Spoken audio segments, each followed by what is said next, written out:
So we've seen the scale of the size of the site that is currently being rolled out in Clonmel. And just some practical questions on that would be, number one, how many people are going in there? Number two, why are these people going in there? Number three, where are they from and how did they find their way into Ireland? Number four, what's going to be done with these people? How long are they said to be staying there? We've been given no information on that. Is it a month, 3 months, 6 months, 5 years?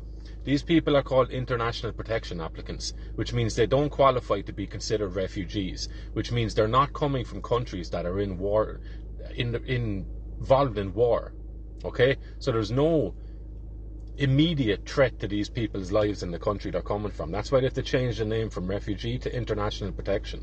We have people coming from England into Ireland, and Ireland deemed that England was not a safe country, therefore we're welcoming in people from England who are saying they're fleeing some sort of persecution and they're landing in Ireland, and you're paying for them. Okay, so what is the purpose of bringing these people here? If they're not coming from countries that are in a direct situation of chaos, then there's no telling when that situation that made them have to leave that country and apply for international protection in Ireland ends. Therefore, we could be saddled with these people for the duration of their lives, or the duration of our lives until we leave this isle, okay? So, in addition to that, adjacent to the site across the road, you have whole housing estates. People who've spent their life building up money for a mortgage to buy a nice house in a nice neighbourhood, which this place was relatively, okay?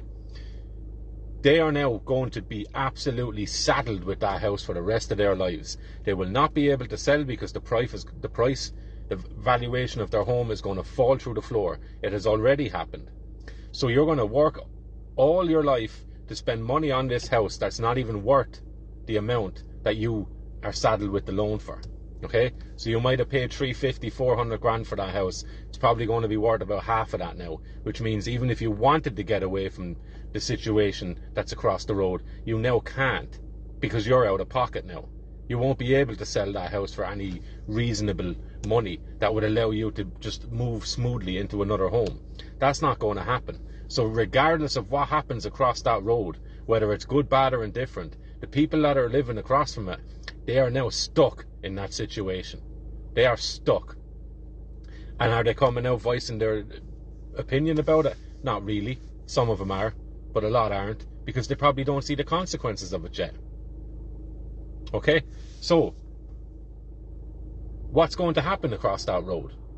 Don't know. Is it going to be good? Can't tell you. Is it going to be bad? More than likely. You have people that are fenced in, barricaded into a compound. Are they allowed out? If so, how long are they allowed out for? Who's determining their free time? Who's assuring that they return to that place should they come out, or when they come out? And who's monitoring these people? Do we have identification for these people? If they just disappear from this compound, have we any way of knowing who they are or where they're gone? Have we any information to be able to follow up on these things? Are the Gardaí informed of who these people are? Probably not. Okay?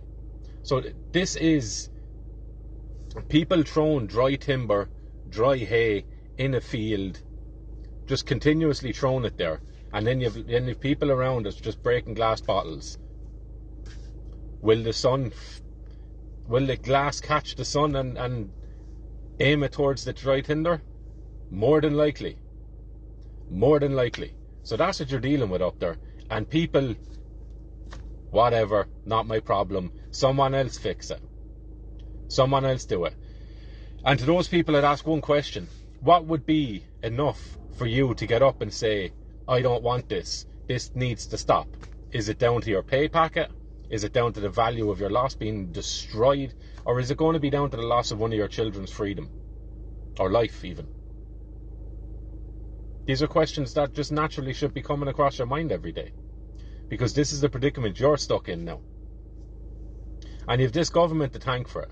Probably the same government or parties that you voted in last month or last few weeks, whatever the case is.